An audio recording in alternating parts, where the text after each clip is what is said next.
Hey everybody, welcome to Killing Time. I'm IA. Just Bob. Juice Pop. Juice Pop is over there in the house. Now, you know, we just celebrated our 10th anniversary of searching for entertainment that does not suck. Congratulations. Happy anniversary. Woo, yay! Yeah, we launched this show way back on July 4th of 2006. This is episode 110, so which if you did some math, you'll go, God, you guys don't put a lot of episodes out per year. But I have no argument against that. Yeah, that's exactly right. That's true. So we give you quality, not just quantity of episodes. A lot of guys are out there, churning out episodes week after week, day after day, and they're like, hey, look, we're like one of the longest running shows there are. But is the quality there? I don't know. If you're watching, obviously you like it. Yes. So I think today, since we have no real plan, now I've been watching a couple things. What have you been watching? Anything new lately? Nothing new. I've been looking for something new, and that's where you come in. Now, on my list in Netflix, I do have Shameless. I haven't watched any of it. And you told me recently that you have started watching it. Yeah, so I actually watched season 1 way back, I think when around season 2 came out. I watched it, I think, on Showtime. I had access to it at the time. I really liked the show. It was really kind of down and dirty and just gritty as hell. It's based on a UK show called Shameless as well. And then I found out that seasons 2, 3, and 4 are on Netflix, and I just binge watched 2, 3, and 4, all 3 seasons in the past week. So that shows you that this show is really good. It's so I need to move it up the queue, obviously, if it's that good. Yeah. So here's the thing about this show: it's got a lot of really great actors. William H. Macy is the lead, and he's phenomenal in it. And then there's Emmy Rossum is the female lead. She's terrific in this. Every actor that they cast in this show does a great job. The one downside of this program, now I live on the second floor of my building, and my TV's by the windows. There's a lot of graphic sex scenes, okay?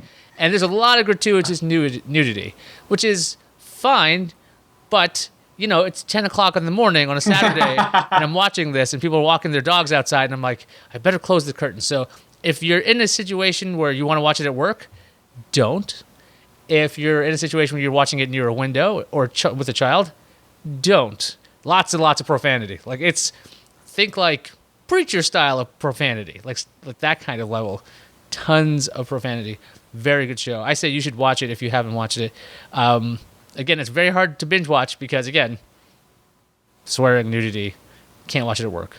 Yes. Well, I recently binge watched seasons 3 and 4 of House of Cards on Netflix. Okay, I never made it past season 1. How does it go where you are now? It's good. The acting is superb. But I think in order to like the show, you have to like political dramas. And that's either you love them or you hate them. Like people who used to like The West Wing, things like this, would probably like something like this. But yeah, I just love how, I guess, devious in a very intelligent way the main characters are. Yeah, there's a lot of underhandedness when it comes to House of Cards. I remember the first season was very good. Again, well acted, obviously, like Robin Wright, that's her name? Yeah. And you've got Kevin Spacey and just a litany of great actors. Does that continue? Do you have any weird cracks that show up? Because every now and then... I thought season 3 was a weak season, but season 4 kind of bounced back a little bit. And then I just found out they got picked up for season 5, but the showrunner is leaving, so it could be entirely different. So I'm kind of bummed about that. So do you recommend watching those seasons? I do. I mean, it's one of those things, yes, season 3 was the worst season of that show, but that still makes it better than most seasons of most other shows. Okay, so that's 2 shows to watch on Netflix right now. We're not paid by Netflix. We should be, but we're not. Yeah. We'll work on that, getting a sponsorship there. If we don't get a sponsorship with them, I'm working on a sponsorship with this other company that lets you record stuff off of Netflix. So pick your poison. Anyway, you know what? It's been 10 years. We've watched a lot of crap. Let's talk about some of our favorite stuff, shall we? Not like a clip show, because I'm not editing a clip show, because I don't have time for that. So okay. I'm saying we go back to the beginning of the show, way back when we had this ridiculous goal. Do you remember our goal for this program back when we started this? I believe we wanted to interview somebody. Yes, we wanted to interview the star of Gordy's The Last Dragon, otherwise known as Timok, because he's only known by one name, by the way. He played Bruce Leroy in The Last Dragon. Before we tell everybody how that story ends, because if you haven't seen this show, or you're like, hey, aren't you this old nerd? Isn't that you? Or you're that guy from CNET? Yeah, I'm that guy now. But 10 years ago when we started this, I'm a nobody.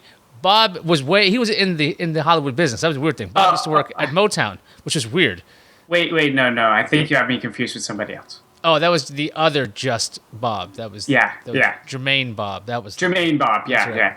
Completely different. So Jermaine Bob is the guy I'm thinking of. I'm mixing this up. So we're a couple of nobodies back then. Not that like we're a couple of somebodies now, but like we were even bigger nobodies back then. But we enjoyed this movie. Which can you describe this movie for the audience, because it is a fun film. Okay, it is pretty much a martial arts film set in pretty much Motown. Pretty much made by Berry Gordy, as we know, music, Motown, whatever. And we have Ty Mock as the star, who is Bruce Leroy, trying to become a master of martial arts to reach the glow, which is a higher level of being and higher level of fighting. And along the way, we have a love interest, the late, great Vanity. Rest in peace. Yes, rest in peace. And along the way, we have some pretty great music. Yeah, let's not forget that. El DeBarge, yep. Rhythm of the Night, good stuff. We're not making any of this up, by the way. No, this is the movie. The only inaccuracy, I've got to stop you there. The only inaccuracy, it takes place in Harlem, and it does have the Motown soundtrack because it's Berry Gordy's behind it. Continue, please. Right. Let's talk about the villain of the picture, the immortal Shonuff. Oh, right. I don't even think of him as the villain. I think of the little guy who runs the television station as the bad guy.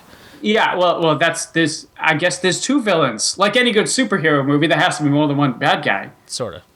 But I mean, so the Shonuff, played by I think the late Julius Carry as well. He passed away as well. Yes, he did. Julius Carry just doing a great Shogun of Harlem in this amazing getup. That's kind of he's not really a shogun. Kind of got the samurai thing going. Very strange looking outfit. He also possesses the glow. He believes himself to be the baddest man on the planet. What is the? Yeah. The master. Who's the master? He thinks he's the master. You're right, because he asked that. Who's the master? And everyone says, Shonuff. Yeah. Because he's Shonuff. Yes. So, this film is a fantastic movie. Now, Bruce Leroy, that's his nickname. He's Leroy Green. He works at a pizzeria. Yes. And Daddy Green's Pizza. Yeah, direct your pizza to Daddy Green's Pizza. Yes. Which... you want a pizza when you watch this movie. It's a fantastic film. I don't know how else to describe this. It's an action comedy, but the weird thing is, it's a spoof. Now, it's not one of those dumber spoofs that you see these days where you're like, oh, they're just referencing another movie. It's like, no, it's a send-up of kung fu movies. It's a send-up of exploitation films, and it actually has heart. It's a nice little movie. So, that film, we watched it like 1 billion years ago, and... which is weird because we both had seen that movie by the time we hit college. Is that right? Yeah, we both had seen it and liked it independently of each other, and then got together and liked it even more. How did you see it? The first one? I think rain delay on a Red Sox game. Rain delay, Channel 11. Yeah. It might have been a Mets or Yankees game because they swapped the networks every now and then. So yes, rain delays were really important. These days, these kids, they got internet, they got these shows you can watch on demand. There's no delay. They don't understand.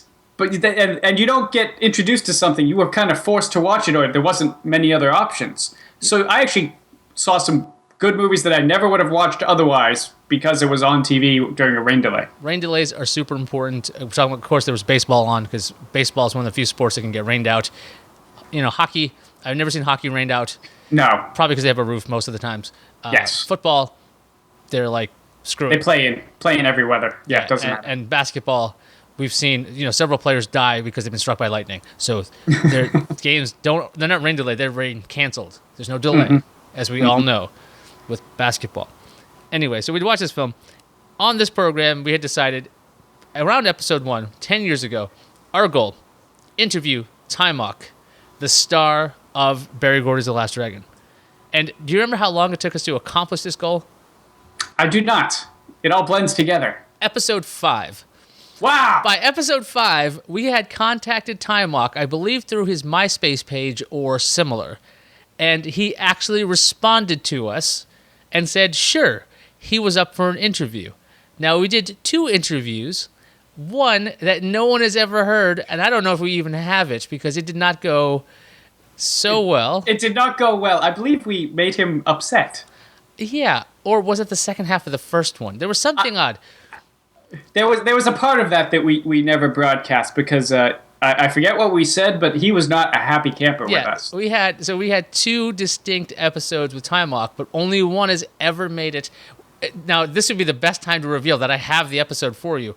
I don't, and not only will I, even if I did, I'm not going to piss off Timok because I like the guy, and I didn't want to offend the guy. I was never meant to do that. But we were brash kids then, and we were like, you know what, let's see what we can ask him. Because one of the first questions we asked Timok was, did you get to keep the yellow jumpsuit? And if I'm editing right now, I'm going to say yellow jumpsuit, and you're going to see a picture of Timok dressed in the yellow jumpsuit, similar to Bruce Lee. And he said, hell yeah, I got to keep it. I would not leave without it. So he was awesome. And so I believe that was our first experience of geeking out while talking to somebody. Yeah. Both of us were. Because we're like, it's freaking time. Were we in the same room?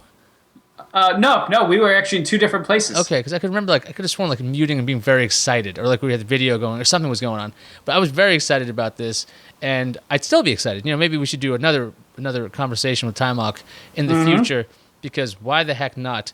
So, this is great. We get to look back. We're going to just do a little spotlight, I guess, not just on Killing Time, but on Barry Gordy's The Last Dragon. Available, I think, on on DVD. I haven't seen it on Blu-ray yet. Is it on any of the services? I mean, can you get it? I'm guessing you can probably download it maybe through Amazon or something like that. You might have to pay for it. I know it's not Prime or anything like that. One of the places where I've seen it go on and off, available for free, is Crackle. Crackle.com, which is owned by Sony. I've seen it go back and forth there. The quality isn't the best of a mastering or anything. It's not the best transfer. That's the word I wanted to use there. But it is something. So if you've never seen it, it's definitely going to be higher quality than we saw it on Rain Delay. Has to be. Because this is probably almost DVD quality, if not a little lower. Yeah. But definitely worth the watch. Let's see. So we should have goals for the next 100 episodes. Okay. So I say we need to interview Kevin Conroy. Okay, absolutely. The voice of Batman. The best Batman. And if we do that in episode 115, then we are just killing the show. We're just going to be like, no, we're done with this because 115. But I don't know. I don't know how to find Kevin Conroy. But I'm sure, nowadays with Skype, internet, and... There's got to be a way. Twitter. I don't know if I... There maybe, we go. I mean, maybe you just, you send them a tweet and see what happens. Let's see if we can DM the Batman. He's been playing Batman for 20 years now. Okay? And, yeah. And the thing is, you hear his voice and immediately, I immediately think Batman. He's the Batman. No matter where I hear it. And then the next goal is to have Kevin Conroy interview Timok. And then the universe implodes. Because that would be the greatest episode of all time. We're just sitting there like, okay, so we'll just write the questions for each person. And then we'll have Kevin Conroy ask Timok, can you say, I am the knight? And then you'll have Kevin Conroy be asked by Timok, can you say the phrase, can you show me some moves? Can you show me some moves? In the Batman voice. Yes. Which would be awesome. This has gone off the rails. Off the rails, wow. These are interesting goals we have here. Well, yeah, it's kind of a 10th anniversary celebration. Yeah, so we hit 2 points. Shameless is awesome. House of Cards can be good if you like political dramas. Don't watch either one with a child. No. Because, nudity and political content, that right there, that'll warp any child. You can watch Barry Gordy's The Last Dragon with a child, by the way. I believe so. Unless they have a fear of piranhas, or they will gain a healthy fear of piranhas, because there's a fish tank with evil piranhas. It is... Also, William H. Macy is in that movie. I just remembered that. Yes, he is. That ties everything together, almost. Because I don't know if William H. Macy is in House of Cards, but there's an H in House and there's an H in William H. Macy, so there. Yeah. Perfect. That's the theme. William H. Macy knows what he's doing. He has a bit part in Barry Gordy's The Last Dragon, and you're like, wait a minute, is that William H. Macy? And you're like, yes, it is, without a mustache. I believe he's the stylist or something for Vanity. Either he's a stylist or he's like a floor producer, director, or floor director. I don't know. He's got like he's very upset. And he's got like paper and he's slamming it into something, and he's William H Macy without the mustache, which is always very confusing because he has that very large space between his nose ending and his lips starting. He just should have a mustache. Yes, and he always. does. He does on Shameless. Anyway, on that note, I'm going to wrap up this episode. So thank everybody at Patreon for supporting us, patreon.com/IAS. A bunch of you out there putting a lot of money towards this show. I appreciate it. Rob, do you appreciate it? I appreciate it very much. Yeah, that's what actually brought this show back. If it wasn't for you guys, we wouldn't be able to host this, wouldn't be able to have the podcast going as a video feed, HD feed. So thank you for all of that. There's credits all over the screen right now, which is nice because I made a graphic now. Also, if you want to donate or you can't donate and you're like, hey guys, I really do like this show. The idea is I can't give you $1. That's cool. Do me a favor, do Rob a favor, do us a favor. Send out a link on Twitter or Facebook or wherever you guys like to use. Send out the link, patreon.com/IAS. Support the show. It's not just my show, by the way. It's not like, I know it's a /IAS. If you haven't heard before, I didn't know what the plan was when I started it. I'm like, I'll just get an easy URL with like my name, IYAZ. It turns out it's really about finite comedy and our stuff. That's a longer story. If you want to know more about finite comedy, go to finitecomedy.com because that's where we talk about finite comedy. Anyway, all that stuff on YouTube. Like it, subscribe. I hope you guys love the show. If you don't love the show, tell us what we could do better. That'd be great. Just let me know on Twitter. I'm at IAS. Rob, you got anything to add? I got nothing. Go watch House of Cards, watch some Shameless, and if you haven't seen it, go watch Barry Gordy's The Last Dragon. Thanks, Jermaine Bob. I mean, Just Bob.